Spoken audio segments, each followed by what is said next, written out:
Welcome to another video. So in today's video I'm going to be showing you guys my project process from start to finish. So let's get into it. So this project is for Miron driving school, which is a project for my mum's business. This is just a personal project. The business is a driving school that is run by one person, which is my mum, and the goal is to turn it into a nation leading school. The project goal is to build a branding system that expresses the values of the business in a very competitive market. So let me show you how my process goes. So my process starts with the client discovery session. So first of all, we go and we have a meeting with the client. So this was with my mum when she had some time off. So the first thing is you define the goal of the project. So what is the client trying to get out of the project? What do they want to achieve by the end of it? Define the business values. So what values does the business stand by? Then we create a customer persona, ideally 2. So these would be like the ideal customers that you would want to be working with. And then defining the brand attributes. So this is culture, voice and tone, look and feel, features and benefits, and the X factor. So as you do this with the clients, let's get into looking at how a customer persona would be made. So this is one customer persona that we created for a 18-year-old female that will be interested in learning how to drive. So what you would do for this is you would want to sit down with the client. So this was with my mum. So we came up with a name. We added a picture of what the person will might look like. So then you go into demographics, age, sex, education, marital status, hobbies, brand affiliate. So brands that might relate to her. So then you just sit down, you write down what you feel like the ideal person will have, and then you go into the story. So what is their background, and then expectations. What do they expect? What are they seeking? And then you can go into the second persona, which was for a male that is much older, so around 32 years old. And you just basically do the same process again and again. So with the brand persona, the goal of it is to understand who your ideal customers is, so you know how to find them, and you know how to find the customers, and you know in what style of way you should be presenting yourself so you appeal to these kind of customers. So let's go back to the process. So the next thing was defining the brand attributes. So if we go into here, with the brand attributes, you do this again with the client in the discovery session, so face to face or through a video call. So in here you would describe, so you just set out the page in some columns. So for this, while you're doing it with the client, what you would do is jot these down here. So for the culture is, how do you want people to talk about your brand when you're not there? So you'd write adjectives, one word adjectives of from the client's perspective of how they feel people would like to talk about their brand when they're not there. Voice and tone is, how do you want to sound to your customers? Look and feel is, how do you want to look and feel to the customer or client? The features and benefits is, what are you providing for them that will better their life? The X factor is, what makes you stand out from the rest of the people? Once you've done this with a client, you pick out 5 of these words that stand out the most and present the brand in the best possible way. So this is again done with the client, and you pick that with them. The next thing is to do research. This is primary and secondary research. So what is the current brand that the business has? If they have one, is it working or not? So for this project, the branding, the business has no branding. It just has a name and a phone number on top of the car. So that doesn't really consist of much branding. So with that, we didn't do much. Secondary, learn as much as you can about the industry you are doing work for. So this is a key part in the process. So making sure that you understand exactly how the industry works, how they do business and stuff. So for me, I didn't really have to do a lot of research for this part, since I understand a majority of how it works, since I've been around my mum, and she's been doing this for 10 years or so, so I know how it works. Secondary research is what are the main competitors in the industry and what are they doing with their branding. So for this, I went online, I done Google search of the 4 to 5 biggest competitors. So let's get into that. So competitor research, who are the main competitors in the industry, what are they doing with their branding? So the main competitors are these big 4 ones. So we have BSM, AA, Red, and Bill Plant. So in this, what you want to do is just look out for, what are they doing with their branding, what, for example, like with the vehicles, what they're doing with their logos, marketing things, papers, cards, business cards, etc., things like that. So just get an idea, collect these all in a one like file or so you can look at them. So let's move on. Next, you will do mood boards. So using the words from the brand attributes, start looking for images, textures, colors, photography, icons, etc. that relate to that industry. So you could go on Google, Pinterest, Pexels, other websites where they provide like free images. So look for those. Also grab those, put them in a document, so you have references to, for later on. Another thing you can do is looking for branding that is going in the same direction that you want the branding to go as well. So this can be either in the same industry or in a totally different industry, just looking at branding, nothing to do with the industry that you're working with. The next big thing is stylescapes. So even with this, like I still struggle with this one a lot, so I didn't do any stylescapes for this project. So the stylescapes are curated images that show the direction you want of the brand to go into.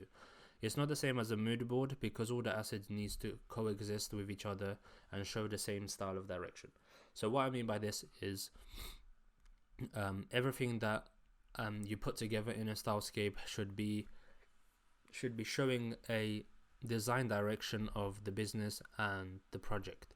So for example, if you want to have a modern like techie feel, you would look for things in that direction. If you want to have something, for example, for a coffee shop that's more like wooden kind of like texture, like older feel, then you would do that. So you would find images, textures, fonts, things in like marketing, typography, and also you would have like a focus, I think it's called a focus picture, where you would have just like one person that ideal, like a customer, like what they will look like based on that style.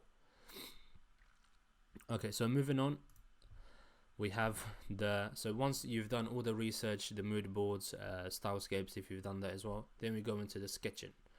So with the logo sketching, using the research and mood boards, stylescapes, you need to start sketching ideas on paper or digitally, using a tablet, on Photoshop or any other app. Based on the style that you're trying to go for, rinse out as much creativity as you can on the paper or on digital. So let's look into this. So with the sketching, I done this on paper. So what I was going for right here is just putting down ideas that I thought would work well in relation to the words and the values that we were doing. Sketching is an important part of the process, and putting down all the ideas is very important. No matter if the design is neatly drawn or messy, any can help to get you to your end goal. Don't throw away any of the sketches, no matter how good or bad they are. Down the line, it might spring an idea for something else. So that's key. Always keep, so from the start of a project to the end, always keep all the work that you've done, just in case, one silly drawing that you may have done by accident might spring an idea later on.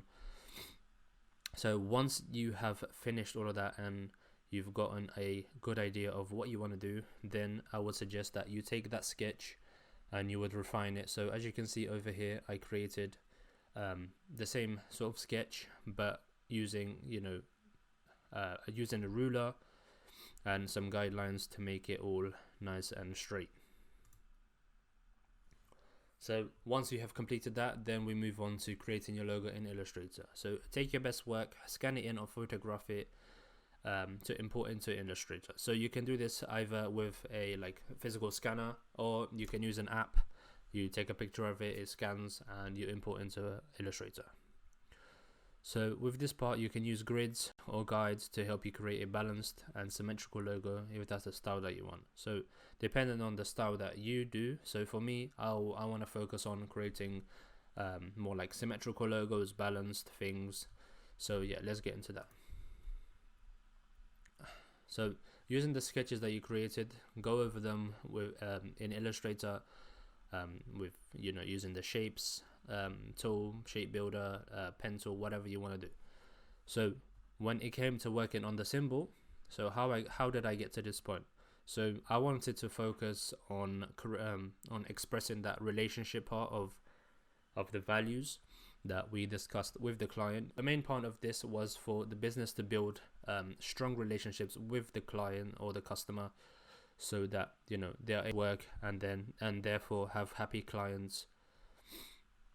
So the way that I thought about this is having two people, as you can see in this picture, and just using simple shapes to simplify the structure. So using the circle for the head, and then using the rectangle with a pointy bit at the top to represent.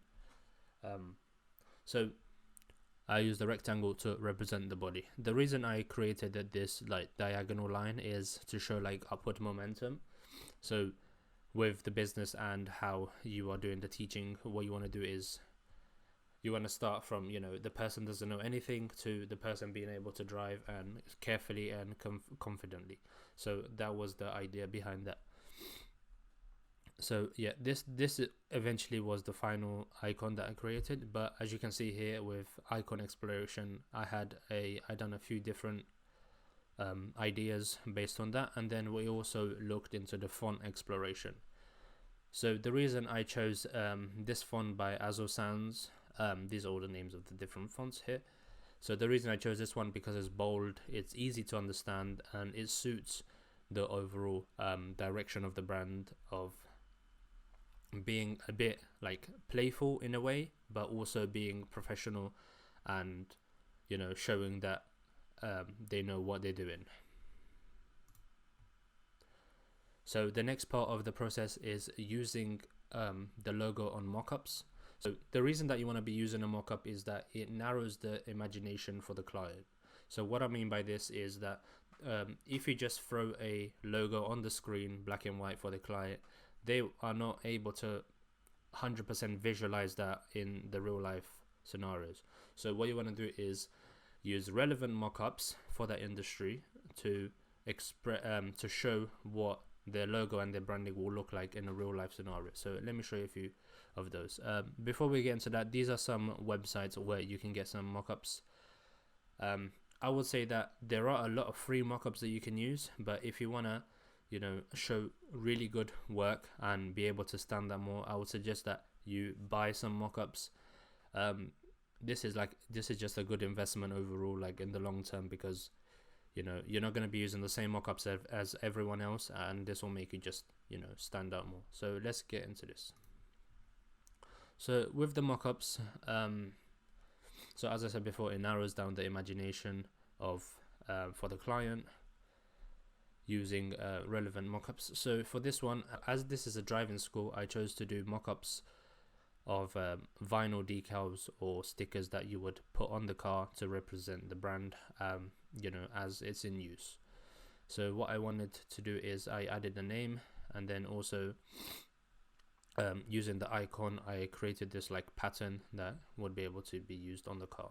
And also I done this here as well, and just added like a website. Another mockup that I done was of this advertisement.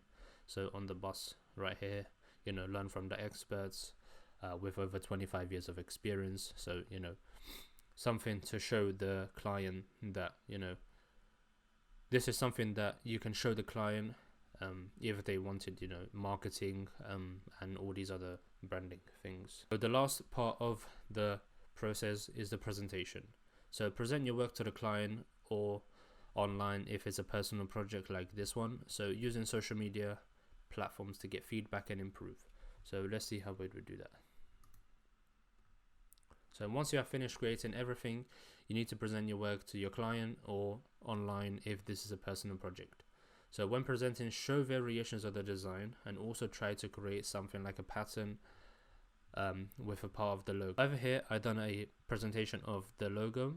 One side just showing the icon and the other side showing a combination mark of the text and the icon. Down here, I added the fonts that I used. So this is a really good way to show the work because it allows you and it allows the viewer to see different colors, so what the logo will look like on different colors, and also how you created the logo. In the middle here, as I said up here with the pattern, I created this pattern and made like a smiley face, you know, to show that friendliness and the relationship again through the business values. And then the last thing that you can do is make one slide if you're posting it online to express what the project was about and to let people know. So that about wraps it up. So let me know how I can improve these videos for you guys. So if you want to know more information, more in-depth stuff, please comment down below. So yeah, thank you guys for watching. Follow me on Instagram. Make sure you hit that subscribe button. Also press that little bell so you get notified when I make new videos. So I hope you enjoyed this video. My process is nowhere near, you know, completed. I still have a lot to learn, and you know, as I build on to my process and as my process becomes more clear for me as well, I will keep updating the videos and bringing you guys more valuable content. So thank you guys for watching. I hope you have a good one and go and create something good.